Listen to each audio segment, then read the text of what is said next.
दोस्तों Jayaprakash power ventures limited की बात करें तो स्टॉक ने आज फिर से रिकवरी दिखा दी है। काफ़ी ज़बरदस्त कल गिरावट देखी थी हमने, लेकिन वो गिरावट थम चुकी है। अब यहाँ पे देख ही सकते हो कि स्टॉक इस लेवल पे मजबूत है क्योंकि बड़े फंड हाउस जम के खरीदारी कर रहे हैं। जेपी पावर की सेहत को समझने की कोशिश करते, इसके अंदर क्या क्या वीकनेस है और क्या इसके प्लस पॉइंट है, और इसके रिजल्ट को देखते पिछले 5-10 सालों में कैसी परफॉर्मेंस रही है कंपनी की और आगे रिजल्ट कैसा रह सकता है।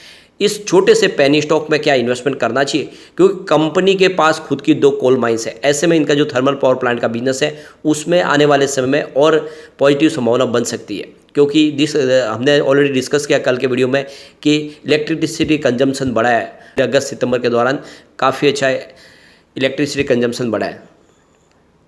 तो आगे की क्या संभावना उसको समझने की कोशिश करेंगे इस वीडियो के माध्यम से, और क्या इस छोटे से पेनी स्टॉक में इन्वेस्टमेंट किया जा सकता है। लेकिन फ्रेंड, उससे पहले अगर आप पहली बार हमारे चैनल पे आए तो चैनल को सब्सक्राइब कर दीजिए, एक बेल आइकॉन दबा दीजिए ताकि जब भी नया वीडियो बने पहला नोटिफिकेशन आपको मिले। वीडियो पसंद आए तो लाइक से जरूर कीजिए। चलो फ्रेंड्स, वीडियो स्टार्ट करते हैं। मैं हूँ आपका दोस्त एस बी दवे और हमारे अपने चैनल ऑनलाइन कमाई में आपका बहुत बहुत स्वागत है। अभी लगभग 2:15 का टाइम है, 10-15 मिनट बाकी है बाजार क्लोज होने में। बाजार में आज शानदार तेजी बनी हुई है। बीएसई सेंसेक्स 66,084 के स्तर पर है, जहाँ पे 571 पॉइंट की शानदार तेजी बनी हुई है, यानी 0.87% की ज़बरदस्त तेजी। अब बाजार के लिए जो सबसे बड़ी गुड न्यूज़ है कि बाजार ने फिर से 66,000 के स्तर को छू लिया है, और एक तरह से देख सकते हो कि ये बाजार बुलिश जोन में आ चुका है और बाजार रिकवर मोड में भी है। जितनी गिरावट हुई थी वो देख सकते हो, उससे अच्छी रिकवरी फिर देखी हमने। निफ्टी एनर्जी की बात करें तो वहाँ पर भी शानदार तेजी है। 26,753 के स्तर पे 280 पॉइंट की ज़बरदस्त तेजी है, यानी 1.06% अप पर है निफ्टी एनर्जी, और इसका पॉजिटिव इफेक्ट हमें जेपी पावर में देखने को मिला। स्टॉक की शुरुआत 9.10 पर हुई। शुरुआत पॉजिटिव हुई क्योंकि क्लोजिंग कल की 9.05 के आसपास थी। इंट्राडे में 9.35 का हाई भी बना और जो लो है वो 9.10 का ही है। तो काफ़ी अच्छा प्रदर्शन किया स्टॉक ने। इस समय 9.25 के आसपास है, जहाँ पे 2.21% की अच्छी खासी तेजी है। इसकी परफॉर्मेंस अगर आप देखें, 3 अक्टूबर को स्टॉक 10.05 के आसपास था, 2% की गिरावट हुई थी। फिर 4 अक्टूबर को काफ़ी बड़ी गिरावट हुई, स्टॉक 9.55 के आसपास गया, 5% की बड़ी गिरावट के साथ में, और इसके पीछे वजह रही प्रॉफिट बुकिंग। स्टॉक एक तरफा दौड़ा, लगभग 11 के आसपास पहुंचा और वहाँ से प्रॉफिट बुकिंग शुरू हुई। 5 अक्टूबर की बात करें, स्टॉक की क्लोजिंग 9.80 के आसपास, जहाँ पे 2.6% की फिर से शानदार तेजी बनी, और 6 अक्टूबर को स्टॉक में हमने कोई भी अपडाउन नहीं देखा, क्लोजिंग 9.80 के आसपास ही रही।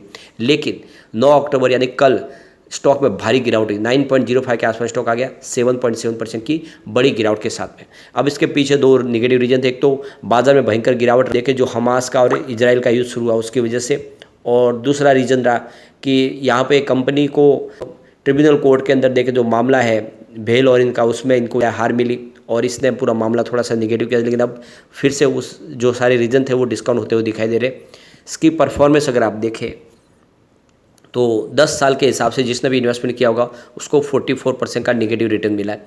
लेकिन 5 ईयर के हिसाब से देखें तो इसने 348% का शानदार रिटर्न दिया है, और 2 ईयर के हिसाब से 76% का इसने पॉजिटिव रिटर्न दिया है। 1 ईयर के हिसाब से 12% की इसमें तेजी बनी है, और 6 मंथ के हिसाब से स्टॉक ने 58% का पॉजिटिव रिटर्न दिया है। 3 मंथ के हिसाब से देखें तो 47% का शानदार रिटर्न मिला है, लेकिन 1 मंथ के हिसाब से 3% की गिरावट है। तो ओवरऑल देखें तो जिसने 10 साल पहले निवेश किया वो इस समय लॉस में है, और बाकी जिसने महीने भर पहले निवेश किया वो लॉस में। बाकी सबको अच्छा रिटर्न मिला है स्टॉक के अंदर। आज वॉल्यूम इसमें ज़बरदस्त है, पूरे बाजार में वॉल्यूम के मामले में जेपी पावर नंबर 3 पर है। अब इसके फंडामेंटल एक बार हम देख ले तो मार्केट कैप इसका 6,319 करोड़ के आसपास है, जो काफ़ी अच्छा है। पेनी स्टॉक होने के बावजूद इसका मार्केट कैप बढ़ा है। करंट प्राइस की 9.22 की है। लो अगर आप देखें तो 5.15 का, और 5 इसका जो हाई है वो 10.80 का जो रिसेंटली इसने बना है। और आप देख सकते हो कि स्टॉक फिलहाल अपने 50 रुपये के हाई के आसपास है। स्टॉक का पी 879 का है, और इसकी बुक वैल्यू 15.20 की है। तो अपनी बुक वैल्यू से अभी बहुत नीचे स्टॉक आपको मिल रहा है। आरओसी इसका 5.16% है, और आरओई 0.57% है। फेस वैल्यू इसकी 10 है। तो देख सकते हो कि फंडामेंटल पेनी स्टॉक होने के बावजूद ठीक लग रही है। पर यहाँ पे कुछ कमजोरियाँ भी है, जैसे कि आप देखें तो कंपनी अपने प्रॉफिट में आपको हिस्सेदार नहीं बनाती, बल्कि कंपनी कोई डिविडेंड नहीं दे रही है। कंपनी का लो इंटरेस्ट कवरेज रेशियो भी है। प्रमोटर होल्डिंग 24% के आसपास, जो काफ़ी कम है, सफिशिएंट नहीं है ये। इसके अलावा लो रिटर्न ऑन इक्विटी है, यानी इसका देखें तो इक्विटी रेशियो पिछले 3 साल का 1.03% के आसपास है, तो ये भी लो में आएगा। और प्रमोटर के 79.2% के शेयर गिरवी रखे हुए, जो काफ़ी बड़ी अमाउंट है। अब प्रमोटर ने अपने गिरवी शेयरों को थोड़ा छुड़ाना शुरू किया है। वर्किंग कैपिटल में इंक्रीजमेंट हुआ है, 44.7 डेज थे पहले, जो बढ़ के अब 67.4 डेज के आसपास। तो ये कुछ कमजोरियाँ भी है, ऐसा नहीं है कि सब कुछ बढ़िया है। अब यहाँ पे इसके रिजल्ट को देखें तो सितंबर में 1385 करोड़ का टोटल इनका सेल्स था, जो इस समय 1708 करोड़ के आसपास बचा जून में, तो सेल्स बढ़ा है। अब यहाँ पे कंपनी के ऑपरेटिंग प्रॉफिट को देखें तो सितंबर 2022 में 256 करोड़ के आसपास था, जून 2023 में बढ़ के 521 करोड़ के आसपास पहुँच गया, लगभग डबल हुआ है operating profit. Net profit after tax की बात करें तो सितंबर 2022 में 75 करोड़ का टोटल नेट प्रॉफिट था, जून 2023 में बढ़ के 192 करोड़ तक पहुंच गया। तो अगर हम पिछले 4 क्वार्टर का मुकाबला करके देखें तो बेहतर रिजल्ट है, ये आप समझ सकते, क्लियरली समझ में आ रहा है कि चाहे प्रॉफिट हो, ऑपरेटिंग प्रॉफिट हो या सेल्स, सब कुछ बढ़ा है। यानी तबियत के इसमें रिजल्ट में हमें आंकड़े उत्साहवर्धक दिखाई दे रहे हैं। इसका EPS भी बढ़ा है, 0.11 था सितंबर 2022 में, जो इस समय 0.28 रुपये तक आ गया है। लेकिन अगर हम इसको पिछले 4-5 साल से कंपेयर करें तो आंकड़े थोड़े से निराशाजनक है। अगर हम सेल्स की बात करें, मार्च 2022 में 4625 करोड़ के आसपास था, जो इस TTM 5674 करोड़ तक पहुंच गया। तो सेल्स जरूर बढ़ा है इस मार्च 2022 के मुकाबले। ऑपरेटिंग प्रॉफिट में कुछ कमी आई है मार्च 2022 में, जहाँ पे 1113 करोड़ के आसपास था, जो इस TTM 1014 करोड़ के आसपास है। तो ऑपरेटिंग प्रॉफिट पिछले 2-3 साल में कुछ कम हुआ है। अब यहाँ पे अगर हम नेट प्रॉफिट आफ्टर टैक्स की बात करें तो मार्च 2022 में 107 करोड़ के आसपास था, जो इस समय मात्र 5 करोड़ के आसपास है। तो नेट प्रॉफिट में भी कमी आई है। यानी पिछले 2-3 साल के हिसाब से रिजल्ट देखें तो रिजल्ट इस बार कमज़ोर है, लेकिन अगर हम पिछले 2-3 क्वार्टर से देखें तो रिजल्ट बहुत बेहतर है। यानी अब क्वार्टर ऑन क्वार्टर बेसिस पे इंप्रूवमेंट बहुत अच्छा है, ईयर ऑन बेसिस पे अभी भी कमजोरी है। ओवरऑल देखें तो इस बार रिजल्ट बेहतर रहने की पूरी उम्मीद है। इसके अलावा देखें तो कंपनी की लायबिलिटीज़ थोड़ी सी आपको कम होती हुई दिखाई देगी, यह इसके लिए एक प्लस पॉइंट जरूर है।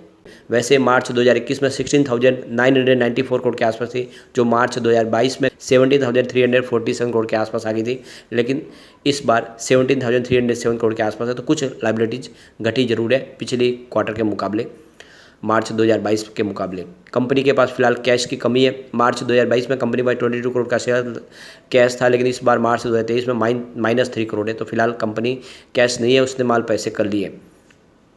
अब चलते हैं कुछ बड़ी डील की तरफ। तो सुबह 9:38 पर 9.25 की प्राइस से 14,53,000 शेयरों की ज़बरदस्त खरीदारी हुई। फिर 9:39 पर 9.25 की प्राइस से 25 लाख शेयरों की ज़बरदस्त खरीदारी एक और हुई। उसके बाद 10:21 पर 9.30 की प्राइस से 15,55,000 शेयरों की एक बड़ी बिकवाली हुई, यानी प्रॉफिट बुकिंग हुई। फिर 12:56 पर 9.25 की प्राइस से ही 24,29,000 शेयरों की एक बिकवाली और हुई। उसके बाद 2:53 पर 9.20 की प्राइस से 14,53,000 शेयरों की फिर से खरीदारी हुई। तो उसके बाद देख सकते हो 3:09 पर बाजार क्लोज होने के समय यहाँ पे 9.25 की प्राइस से 44 लाख शेयरों की एक बम्पर बिकवाली हुई थी। किसी बड़े फंड हाउस ने यहाँ पे इस लेवल पे प्रॉफिट बुकिंग किया और इस वजह से स्टॉक थोड़ा सा ऊपर के लेवल से नीचे भी आया। यानी फिलहाल दोनों तरफ का माहौल बना हुआ है, प्रॉफिट बुकिंग भी हो रही है, लेकिन बड़े फंड हाउस जम के खरीदारी भी करें। ऐसे में अगर आप लॉन्ग टर्म इन्वेस्टर हैं तो इसमें बने रहे। ये छोटा पेनी स्टॉक एक बड़ा धमाका कर सकता है आने वाले समय। 5-10 साल के नजरिए से ये स्टॉक फिर 3 डिजिट में जा सकता है, जो इसकी पहले प्राइस थी, क्योंकि 2030 तक कोल डिमांड पीक पर होगी।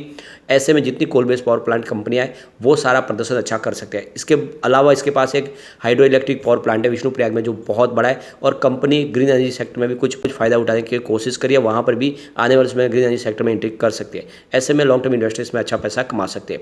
लेकिन फ्रेंड, कोई भी इन्वेस्टमेंट करने से पहले अपने फाइनेंशियल एडवाइजर से बारे ले ले या अपना खुद का रिसर्च करें, क्योंकि मैंने वीडियो आपके एजुकेशनल पर्पज़ के लिए ही बनाया। वीडियो पसंद आए तो लाइक शेयर कीजिए और चैनल को सब्सक्राइब कर दीजिए। Thank you friend.